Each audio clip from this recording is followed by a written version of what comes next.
Bonjour. Ça passe. Merci de savoir toujours. Alors, je pense que vous m'entendez super bien. Eh bien, on va se présenter. Et puis, moi, je suis Sébastien Mahé. Je représente aujourd'hui le côté start-up de comment bien collaborer avec un grand compte. Je suis accompagné de Rénal. Donc, pour ma part, je suis chef de projet chez Legrand, fabricant de matériel électrique, et accessoirement aussi administrateur sur Salesforce, et ce qui permet d'intégrer des applications principalement dans l'application Salesforce. Combien de collaborateurs? Nombreux, 4500 je crois en France, et puis 16 000 dans le monde. Petite start-up, 30 collaborateurs, 4 ans d'existence pour le tour, et déjà 3 nationalités. Je ne vais pas présenter, donc je rattrape cette partie-là. On propose un CRM mobile sur un smartphone qui marche avec ou sans connexion Internet et qui a la capacité de se connecter à Salesforce.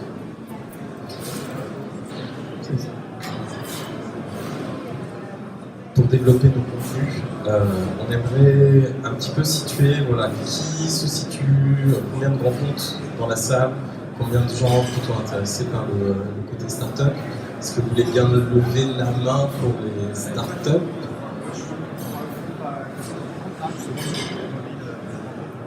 Donc tous les autres, vous êtes grands comptes?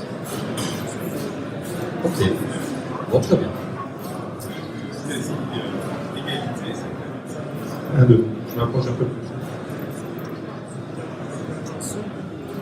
Donc, pour vous donner une ordre d'idée de ce qui nous a amené à aller vers une application comme YouTube, il y a 4 ans, 5 ans maintenant, on avait implémenté une application qui avait été développée pour une petite entreprise qui s'appelle toujours Symphone et qui est en lien direct avec Salesforce. Et puis on avait associé ça avec une autre plateforme qui s'appelle Heroku, qui permet de discuter assez facilement avec Salesforce. On ne va pas être trop technique là.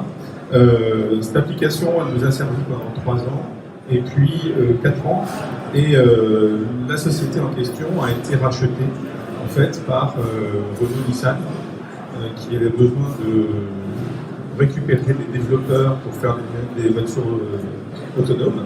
Du coup, en même temps, on perdait, nous, grande maison, un prestataire. Donc, ils nous ont néanmoins accompagnés avec des camarades de jeu à eux qui nous ont permis de faire perdurer un petit peu l'application.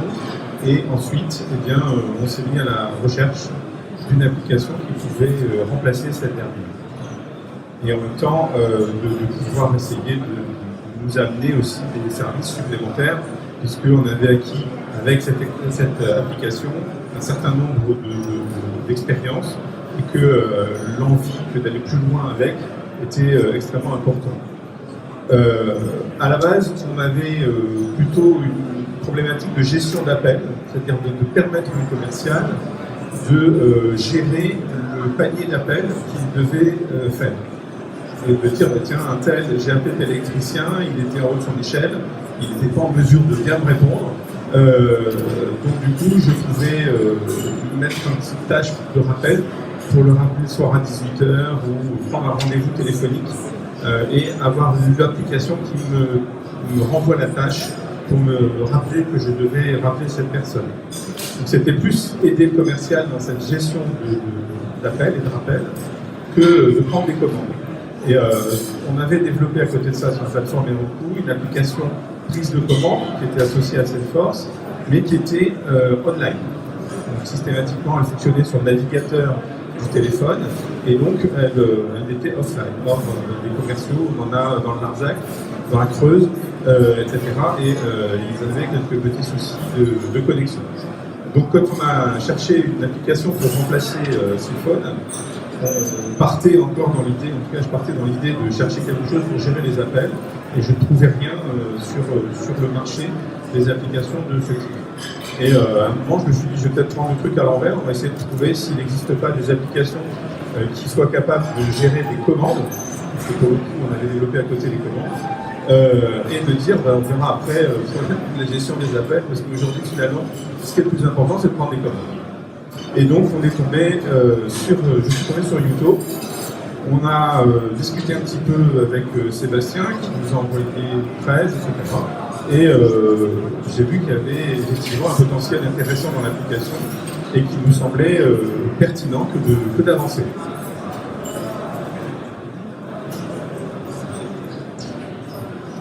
Effectivement, comme l'a évoqué Rénal, quand on s'est rencontrés au tout début, on présentait sur notre site web uniquement des fonctions de prise de commande, donc mise à disposition d'un catalogue, un fichier client, tout ça déjà avec le RP évidemment. Et ces demandes qui étaient de permettre la possibilité de passer des appels directement depuis l'application, on les avait déjà identifiés comme un besoin, ça faisait partie de notre souhait. En fait, si on fait notre progression, on a démarré par un outil de prise de commande sur tablette et on a compris assez tôt que le marché du smartphone était beaucoup plus important. Et finalement, on n'a pas fait de développement spécifique pour le grand, en fait, on a simplement fait avancer notre roadmap. Donc des fonctionnalités qui étaient déjà identifiées, on les a mis plus tôt, en fait, pour décrocher le projet. Ce qui s'est passé à ce moment-là, c'est que, en fait, la particularité, l'expérience en tout cas Priya était principalement basée sur la capacité de connecter Yuto à des ERP directement et donc d'avoir principalement les outils de commande automatiques. Or, le grand, on ne travaille pas en direct avec les installateurs électriciens, on travaille à travers la distribution.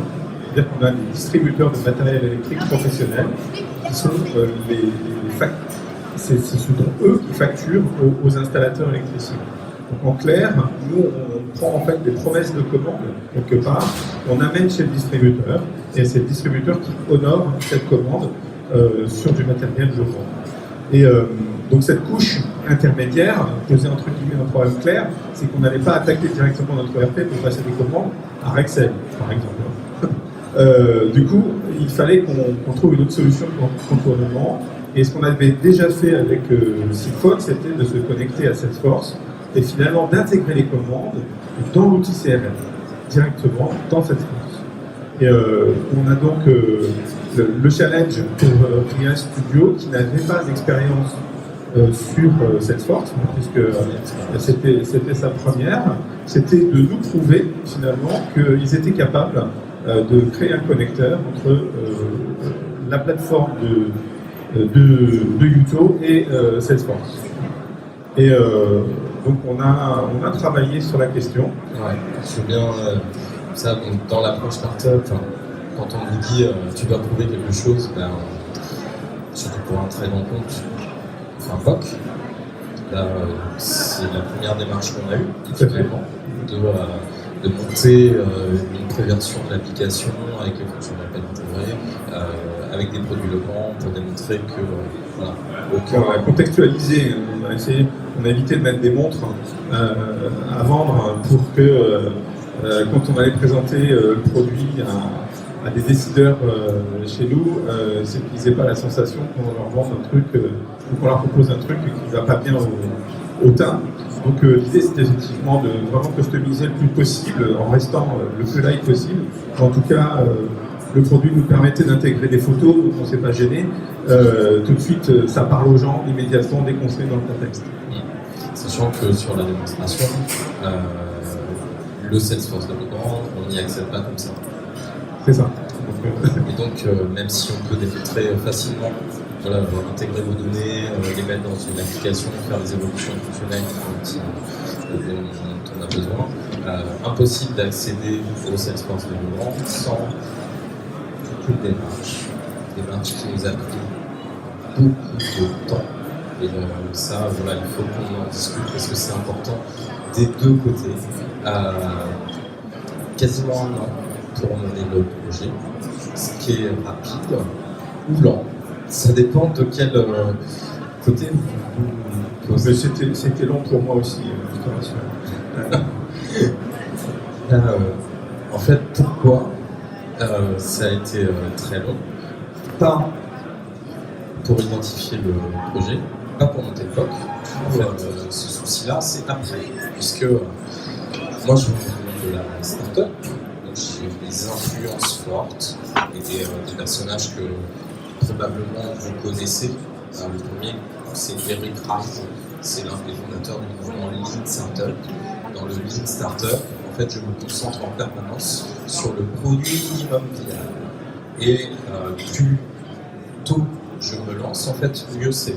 Donc j'accepte de lancer dès le début des projets qui ne sont pas finis pour obtenir très rapidement ce qu'on appelle le product market fit et avoir des produits qui sont peu finis au début et qui correspondent à la demande. Et après, j'écoute mon marché pour développer en fonction de la demande les fonctionnalités que le marché est prêt à acheter. Donc il y a une logique d'instantanéité. Ensuite, dans les influences, je ne sais pas si vous connaissez Oussama Ammar de The Family. Voilà, c'est quelqu'un d'extraordinaire. Il y a une chaîne YouTube qui s'appelle Coup d'État, que je vous invite à regarder si vous êtes côté startup. Regardez aussi si vous êtes côté grand compte, c'est juste génial. Globalement, dans les motifs qui va vous sortir, fake it, make it. Donc n'hésitez pas à dire ah mais c'est bon, tire les appels, là je le fais. Je le fais, t'inquiète. Ça fait partie de la démarche startup et c'est normal. Et puis évidemment, Elon Musk, pourquoi? Parce que Jonathan Coran, et que chez Google, on fait des moonshot. Donc on rêve de met des ambitions qui visent la Lune. Lui, il vise Mars. La Lune, c'était pas assez loin. Et que globalement, quand on est une startup, même si on a déjà une équipe de 30 personnes, il y a un moment se dire on va faire un compte comme le grand et même dans 3 ans je suis à l'international, ça peut paraître complètement fou. Donc on arrive avec cette démarche-là et le grand compte est dans cette démarche-là. C'est ça. C'est surtout que nous, ce qui nous importe, c'est d'avoir de la pérennité. Alors, on avait une première expérience, comme je l'ai dit tout à l'heure, dans laquelle on avait misé sur une entreprise qui, de par sa taille et surtout sa grande pertinence, puisque c'était aussi des gens d'un point de vue technique très, très pointus, a fait que du coup nous avons perdu ce partenaire. Donc pour nous, la pérennité c'est important, le temps n'est pas le même entre celui d'une start-up et celui d'une entreprise industrielle. Quand j'achète une machine pour fabriquer des prises électriques par centaines à la minute, c'est un investissement et c'est une préparation de quasiment 2 ans avant même que la machine soit installée. Donc on est sur un timing et qui fait que ce soit notre DSI ou nos services achats, eh bien ils sont dans ces timings. Et à côté de ça, on a des startups, effectivement, à qui on dit écoute, ça serait bien que ton bouton à droite, là, tu puisses me le mettre à gauche et au lieu qu'il soit vert, il soit jaune, et puis le lendemain c'est fait. D'accord ? C'est toute la différence. Et l'agilité finalement qu'on trouve dans l'entreprise. Donc pour nous, la pérennité, mais en même temps la satisfaction que d'avoir cette agilité. Faire que l'entreprise soit en mesure de prendre en compte cette capacité d'agilité, il a fallu qu'on passe, comme le disait tout à l'heure Sébastien, un certain nombre d'étapes administratives, on va dire, ou en tout cas peut-être plus de sécurisation. Comment ? Sécurisation. De sécurisation, mais surtout aussi de rassurer finalement une part de personnes qui sont dans l'entreprise et qui ont des responsabilités d'un point de vue juridique et DSI par exemple, sécurité DSI. Voilà, il a fallu rassurer tous ces gens-là sur la capacité de l'entreprise à être en mesure d'assurer le service et la pérennité. Donc le côté château, il a surtout pour objectif de dire que ça fait un petit bout de temps qu'on est là et on compte y être encore un petit peu, et que du coup, nous aussi, il faut qu'on fasse des efforts d'adaptation, mais ça va. C'est auto-bootstrapé. Ça, heureusement, il y a après des structures plus petites qui permettent de faire le fond de panier, de survivre à ça. Et on a utilisé des outils qui sont rares, et c'est pour ça que je les montre de façon très transparente. On a un business model qui est du SaaS, c'est-à-dire qu'on va rentrer des abonnements mensuels et que donc, le cash flow d'un projet, même s'il va avoir une équipe de 280 sur le terrain, ça représente un jeu de développement, le cash flow mensuel est ridicule par rapport à l'investissement que vous avez réalisé, puisque là c'est des centaines de millions d'euros qu'il faut mettre sur la table pour avoir le produit, pour suivre le client, et que si vous comptez sur 1000, 2000, 5000, 10 000 euros par mois pour amortir vos charges, alors j'ai une équipe de 30 gars, on n'investit pas différemment. Donc, dans les leviers qu'on utilise, on utilise un produit qui s'appelle Oneslas, qui vaut le coup d'être connu pour deux raisons. Ce slide-là et celui-là. En fait, si votre client accepte de s'engager pour une durée, Oneslas va vous financer la durée du contrat. Donc, un engagement de 3 ans, pour 100 000 euros, vous allez toucher 60 000 euros cash à la mise en prod, et que quand on est une start-up et que la court après la trésorerie, bah ça vous renforce énormément. Donc ça, c'est un excellent levier quand on est une start-up. Il y a un autre élément qui a vraiment fait écho chez Legrand et qui fait partie du produit que j'ai montré juste avant.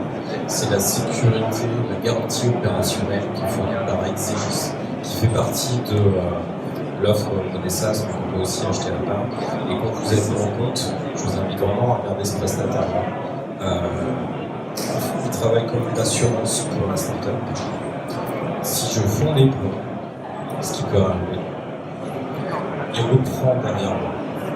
Et donc le grand compte n'a aucun risque à signer avec la startup parce qu'eux, ils fournissent le point de reprise opérationnelle et qu'ils reprennent la totalité du produit, les équipes qui permettent de faire tourner tout ce qu'il faut pour que le produit continue à vivre, même si l'entreprise, dans sa vie, venait à fondre les plombs parce que c'est une start-up et que 7 start-up sur 10 font les plombs, c'est une réalité.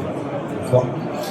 C'est important puisque ce que recherche le grand compte, c'est de la sécurité.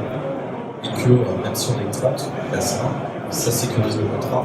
Et que même si, ça je voulais l'évoquer, voilà, Rénal a eu le rôle de visionnaire dans la collaboration, qui a su voir en nous le potentiel plutôt que le stade où on était. D'autres acteurs du processus d'achat de compte, eux, voient surtout le risque. Et ça, c'est une réponse qu'ils ont trouvée, qui sont trouvées suffisamment valables pour déclencher la collaboration avec eux.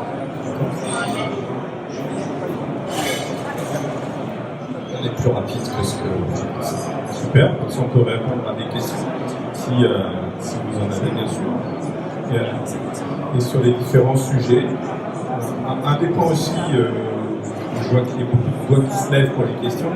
Je voulais rajouter une chose, c'est que ce qui nous a intéressé aussi dans l'expérience avec RIA Studio, c'est qu'en fait on a trouvé en face de nous des gens qui avaient déjà une bonne expérience de ce qui était attendu en termes de produit. Et ça nous a aussi beaucoup rassurés. Et on a compris assez vite que l'écoute qui était donnée à nos besoins était entendue. Et de ce fait, ça aide aussi à s'investir au sein de sa propre entreprise. Et je sais qu'on a eu quelques moments, pour ma part, je me suis senti un petit peu seul, ou pris dans un étau qui n'était pas tout à fait à ma place, parce qu'il fallait défendre quelqu'un qui était à l'extérieur alors que vous êtes à l'intérieur. Donc ça, c'est un petit peu compliqué parce qu'on a un peu la sensation qu'on est lâcheté, quoi. C'est pas très confortable. Néanmoins, quand on a des convictions, il faut savoir les assumer et les suivre. Et autant que faire se peut, j'ai essayé d'amener ma pierre pour qu'on en arrive à aujourd'hui déployer. Pour vous donner un ordre d'idée, ce matin, j'avais à peu près 500 50 mails de personnes qui venaient de se connecter pour la première fois à Yuto, parce qu'on est en plein déploiement d'une nouvelle ligne de clientèle. Et donc voilà, ça marche, ça fonctionne bien. L'adoption entre le site phone et Yuto s'est faite en l'espace de 2 semaines. C'est-à-dire qu'on a fait le démarrage et 2 semaines après, il y avait tellement plus de personnes qui utilisaient l'application antérieure, on l'a arrêté, on l'a tué. Donc la transition s'est faite très vite et ce qui prouve que l'ergonomie qu'on a amenée était suffisamment intuitive pour que les commerciaux et comme toute bonne société bien assise comme le grand, eh bien, vous savez que la pyramide des âges dans l'entreprise, elle est de 20 à 65 et que du coup s'adapter à des nouvelles applications, c'est jamais très simple. Et là, ça s'est super bien passé. Si vous avez des questions, avec grand plaisir. Monsieur. Bonjour, j'imagine que vous avez parlé de POC, vous avez aussi bien compris 9 mois dans lequel vous avez discuté entre vous deux, avec les key users, des choses comme ça, pour montrer, parce que ça c'est quelque chose d'important, c'est-à-dire qu'on maquette, on fait un POC. Alors vous avez vécu avec les investissements de sécurité, parce que j'imagine que de ce côté-là, côté le grand, il n'y avait pas forcément un financement fort, j'imagine. Et ensuite, pour monter le POC et prouver correctement les choses, c'était quoi les dialogues entre vous et entre vos équipes respectives? Oui, très bonne question. Si on revoit le slide où tu avais le timeline, là. Alors, entre la découverte de l'application, donc à peu près avril 2017, on s'est mis à faire le POC quasiment fin juin, mi-juin 2017. Et on a fait la présentation en live devant les équipes DSI, commerce, achat et CRM le 7, 8 juillet, un truc comme ça, 5 juillet. Donc 3 semaines après. Oui. Alors, moi je travaille dans le service CRM, dans la direction digitale. Et en fait, j'étais plus apporteur d'une solution à un besoin qui nous avait été exprimé, qu'on avait déjà exprimé et qui nous avait été exprimé au départ par un marketeur. Voilà, donc, le sponsor d'un point de vue métier, c'est plutôt le commerce. Moi, j'étais plutôt sponsor de la solution parce que pour moi, elle correspondait véritablement aux besoins. Et je pense qu'aujourd'hui, il y a peu de gens dans la maison qui vont dire le contraire. C'est-à-dire que, compte tenu du nombre de demandes d'évolution que j'ai, je me dis qu'ils ont assez bien adopté ce qui existe déjà parce qu'on en d'autres. Donc, c'est qu'il y a quelque chose qui se passe. Sachant qu'en stratégie, on a fait le choix d'avoir mettre en place une action très validée. C'est ça. Et pour répondre à votre question, le POC en fait super rapide, hyper rapide. Nous, le grand appel, on est au paquet. Et c'est aller très vite de faire une version de démonstration montrable aux équipes métiers qui, effectivement, tout de suite a acheté intellectuellement l'idée. Donc là, vous avez utilisé le terme de sponsor. Je suis assez d'accord avec la réponse de Renan. Pour moi, c'est le visionnaire. En fait, c'est le premier à avoir démarré le mouvement. Après, oui, c'est vrai. Mais après, dans les forces qu'il y a dans un grand groupe, le commerce est beaucoup plus puissant que l'équipe CRM. Parce que c'est eux qui ont. Et c'est pas moi qui ai les sous. Aussi. C'est ça qui est important. C'est pas moi qui ai les sous pour l'histoire. Et c'est là où, par contre, la collaboration a été plus difficile, parce qu'après, il faut passer par les achats, il faut passer par le juridique. Et ça nous a pris 9 mois. 9 mois où on n'avait pas lancé les key users, donc pas de revenus. Parce qu'après, voilà, c'est fait pour répondre au commerce, on connaît bien notre marché, on comprend bien les commerciaux, les éléments psychologiques, ça c'est hyper bien passé. Il y a un an, ils avaient déjà acheté le produit, mais ça, j'en rêvais, mais tu peux le faire. Oui, je peux le faire, bien sûr. Je le fais pour des PME qui sont 100 fois plus petites que le et donc, c'est pas là où en fait on a perdu beaucoup de temps. On a perdu beaucoup de temps parce que nous, on n'était pas structuré juridiquement pour travailler avec un compte de cette taille-là.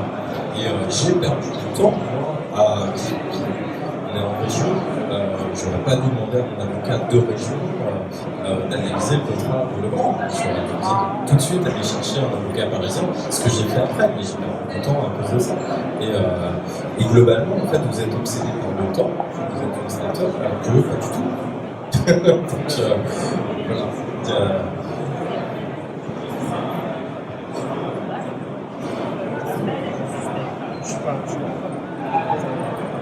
Moi, en fait, c'est surtout ça qui m'intéresse. Je suis acheteuse dans un agroalimentaire et on essaye de développer un maximum de collaboration avec les startups. On a des process, surtout pour les achats quand on commence à développer les startups, des process juridiques, des process IT, et toute la partie financière, assurer la pérennité de la collaboration et sur les startups. C'est ça qui m'intéresse le plus là, comment vous avez réussi à m'assurer toute la partie plus administrative pour démarrer la collaboration. On a utilisé les leviers que je vous ai montrés, surtout la sécurisation de la qui s'est jouée. Après, l'achat c'est relativement vite, parce qu'on était assez vite d'accord sur le truc. Donc ça a été simple. C'est plus sur la partie juridique, où là, effectivement, moi, starter, j'envoie mon contrat, le grand me dit non, on va mettre le nôtre. Et le truc de 5 pages se transforme en 2 fois 5 pages. Là, ça c'est dur, donc il faut discuter chaque point, etc. Ça a été assez difficile. Juste un dernier point. Beaucoup de groupes avec lesquels on a entamé des discussions ont créé une direction d'innovation. Ou alors, en fait, vous ne pouvez pas vous rénover en tant que groupe si à un moment donné vous ne lâchez pas la bride sur les achats, sur le juridique. Et donc, énormément de grands groupes ont créé des divisions spéciales qui n'ont pas les mêmes règles, qui sont en fait plus perméables, qui ont des process plus courts. Au lieu d'un an, c'est 3 mois. Par exemple, j'ai discuté avec les gens de Cdiscount qui font 12 POC par an. C'est leur calendrier. Ils bossent avec 12 startups différentes. C'est 12 nouveaux produits tous les ans. Ils lancent un POC par mois. Mais parce que c'est isolé dans une partie de la structure avec un truc hyper léger. C'est une toute petite équipe. Ils sont une douzaine pour tout faire. Et ils lancent tous les projets et eux, ils peuvent payer en 3 mois. Ils ont une enveloppe et après ils tapent dedans. Ce qui évite d'aller tout enregistrer à chaque fois. Et puis, globalement, ils ont charté aussi le budget d'un POC. Ils ont 15 000 balles pour faire un POC. Et donc, ils ont tout ça. Puis après, ils ont ça. Et ce qui est important dans le process, je parle un peu de ça, mais en fait, vous êtes très demandeur de KPI. Il faut des indicateurs clés de performance. C'est là où le grand groupe va être intéressé. Et en fait, ça, on peut le faire qu'en essayant le produit. Et donc, vous avez tout intérêt à être simple pour essayer, à avoir le POC rémunéré. Pour la startup, c'est super. Enfin, vous avez un budget dédié à ça, c'est l'innovation. Éventuellement, vous pouvez en profiter pour faire un crédit impôt, innovation. Voilà, il y a de la défisque à faire là-dessus. Et puis, go. Et si vous appliquez le process d'achat standard, c'est mort. C'est ça. C'est 1 à 2 ans. Et donc, c'est 1 ou 2 innovations par an maximum. Ce qui est très gênant pour la survie du grand groupe, on n'en a pas parlé. Si vous ne vous rénovez pas, à un moment donné, en fait, des géants comme Amazon, vous êtes en agroalimentaire, là, en ce moment, ils sont en fond sur le fraîche.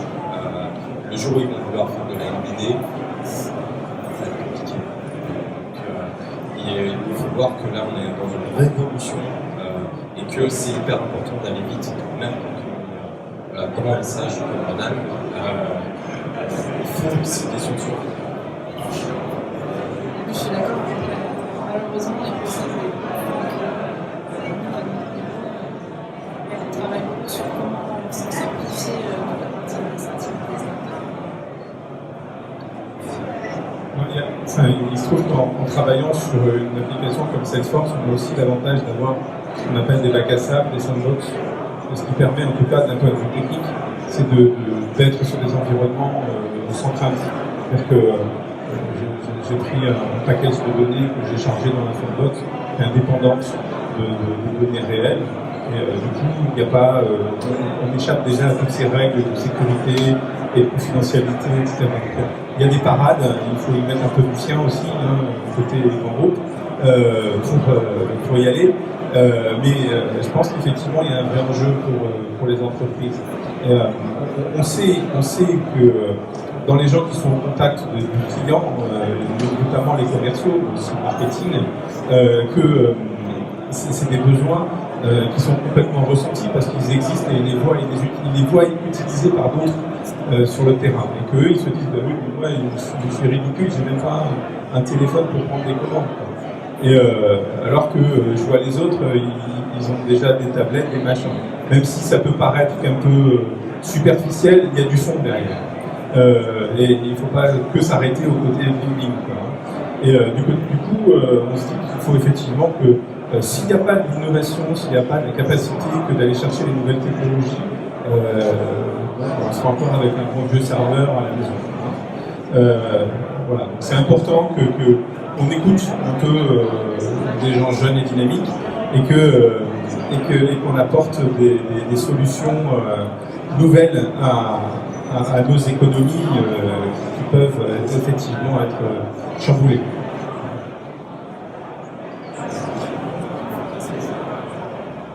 C'était simplement un commentaire, ça évite la sclérose des grands groupes. Aujourd'hui, les grands groupes peuvent comprendre que leurs process hyper sécurisés sont aussi le moteur de leur mort dans l'impasse. C'est que si on n'accepte pas à un moment donné, il faut voir le coût de l'opportunité perdue. Pendant les 9 mois, là, combien de contrats n'ont pas été signés par des commerciaux sur le terrain parce qu'ils n'avaient pas de bon outil. Comme on était sur un remplacement et que l'autre application continuait quand même de marcher, on n'était pas sans rien. Mais votre réflexion, effectivement, est comme c'est sur de la création et qu'il n'y a pas d'outil derrière, même bancal, c'est compliqué. Mais madame, une petite question. Ça va être assez long pour aller jusqu'à vous. Le sentiment. Je suis désolée pour la question que j'ai ressentie, je sais mieux, mais la pérennité, vous avez raison que c'est ce problème, c'était une contre-problème. Oui. Est-ce qu'une start-up, on ne s'inquiète pas qu'elle puisse pas tenir. Comment vous avez trouvé ce problème? Il y avait 2 slides effectivement qui parlaient, et à mon avis c'était le moment où je faisais partie.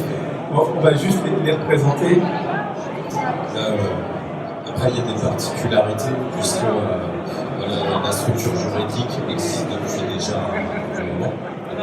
J'ai une activité historique, comptable, ça aurait été encore pire si la boîte avait été créée il y a 3 ans. Parce que un grand groupe va réfléchir comme une banque, vous n'avez pas les 3 derniers bilans, nous on y va. Mais pour améliorer le cash flow, on utilise un produit qui permet de préfinancer du SaaS. Et en termes de pérennité, on utilise un dispositif de sécurisation qui s'appelle Exegis. En fait, je m'assure auprès d'un tiers de confiance. Et si je fonds des ponts en cours de partie, c'est lui qui reprend la totalité en fait, de l'exploitation du produit. Et donc, il permet au grand groupe de continuer à bénéficier du produit, même si moi, en tant qu'actionnaire, je suis plus là pour faire tourner la boutique. Il faut vraiment, c'est à mon avis très important. C'est un outil, c'est quelque chose qui a été vraiment déclencheur de l'adhésion. Non. Ouais. C'est dans le contrat.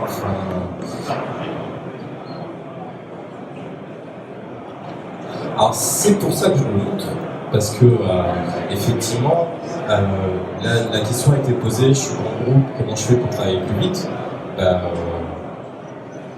Ça peut être une solution. Non, mais c'est pas posé parce que on n'en avait même pas la conscience la connaissance. de l'existence même de ce genre de système. Oui. Non, c'est moi qui l'ai amené cette solution. Oui, c'est moi qui l'ai amené. Mais en fait, c'est quand même lui qui la paye. C'est dans mon prix. C'est un élément de mon prix. Mais plus les grands comptes vont connaître ce type d'outils, puisqu'il y a plein de solutions, moins ils vont être frileux à opérer avec des startups.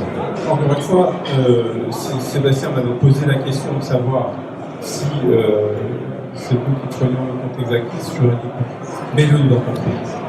Parce que ça ne va pas faire un process achat, ça va en faire 2. Et donc on n'est pas parti pour 3 mois, on est parti pour 2 fois 3 mois. Ça. Donc sur d'autres sujets, ça m'est arrivé avec des interfaces, etc. De dire au prestataire, prends un contrat. Voilà, c'est pareil, je vais le payer, mais prends-le. Voilà, parce que sinon, dans 6 mois, on ne l'a pas fait.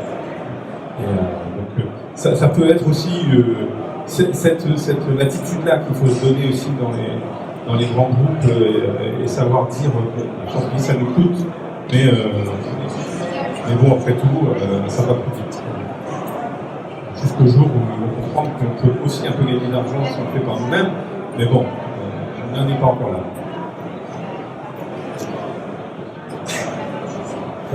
Donc, une question pour l'appréhension du passage du POC à la vie réelle. Il y a des problématiques de performance, des choses comme ça. Comment vous les avez abordées, montrées, prouvées que vous étiez capable, non seulement sur un POC, mais sur 50, 100, 200, 300 Bon, on a croisé les doigts. Non, on a effectivement mis en place, et c'est le travail qui a été intéressant, justement, puisqu'on avait déjà l'application en place, donc on s'est collé au même process d'intégration dans Salesforce des commandes. On a pu faire fonctionner les systèmes en parallèle, d'accord, et pouvoir mesurer en fait la réactivité de l'API. Et du coup, on était très serein sur la bascule. Et quand bien même il y aurait un problème vraiment de performance et qu'on serait obligé de mettre le frein, et bien il y avait l'application ancienne, certes, mais qui fonctionnait encore. On avait quand même ceinture et bretelles, comme on dit. Nous, on a changé d'hébergeur. C'est important. On a quitté OVH, on est parti chez Google. Et donc avec une puissance de calcul complètement autre, la scalabilité, du PCI DSS, parce que voilà, on a parlé achat, on a parlé juridique, la DSI, c'est Martinet aussi. Je veux tel niveau de sécurité de ma data, donc là maintenant on est PCI DSS, ISO 27017, ISO 27018, SOC niveau 2 grâce à Google, voilà, ça c'est classe. Test, pareil, première fois, test de pénétration pour donc, vous payez des hackers qui vont essayer de craquer l'appli, récupérer les données, etc. Donc là on a bossé avec un opérateur qui s'appelle Batata, qui est très bienveillant vis-à-vis des startups et qui fait des prix intéressants quand on est petit. Et en termes de scalabilité, après en fait j'utilise, comme on est sur smartphone, on utilise la puissance de calcul du smartphone aussi. Donc ça s'est plutôt bien passé, sachant que le parc était pas non plus de l'année. Et donc la puissance matérielle, les contraintes logicielles n'étaient pas quand même très évidentes. Ce n'est pas un iPhone 10 qui est capable d'envoyer quelqu'un sur la Lune, mais c'est pas ce modèle-là malheureusement. On a de l'iPhone, mais je ne sais pas. Regardez, on est toujours là. Ce qui ne serait pas le cas si ça n'avait pas fonctionné.